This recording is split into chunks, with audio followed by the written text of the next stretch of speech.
দীর্ঘ 18টি বছর আমরা স্বৈরাচার শেখ হাসিনার বিরুদ্ধে সংগ্রাম করেছি। দরকার হলে আবার ওই সরমোনায় তোমার দাঁত দুইটা ভাঙছে আওয়ামী লীগে, প্রয়োজন যদি আমরা বাকিগুলো বেরিয়ে দেবো তোমাকে।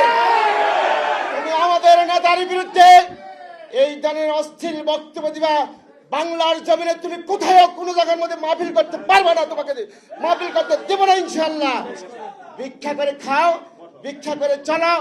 এত সম্পত্তির মালিক কোথায় থেকে হয়েছে? বাংলাদেশ জাতীয় উলামা দল তোমাদের বিরুদ্ধে দুদকে মামলা করবে, সেই সম্পত্তির হিসাব তোমাদেরকে দিতে হবে বাংলার জনগণের কাছে। এতে সকল দলের সকল নেতৃবৃন্দকে বলে দিচ্ছি, বিএনপির বিরুদ্ধে কোনো কথাবার্তা বলতে হলে সাবধানের সাথে অজু করে কথা বলবেন। অন্যথায় বাংলাদেশ জাতীয় দল, বিএনপির উলামা দল, স্বেচ্ছাসেবক দল, ছাত্র দল, যুব দল, আমরা কেউ বসে থাকবো না ইনশাআল্লাহ।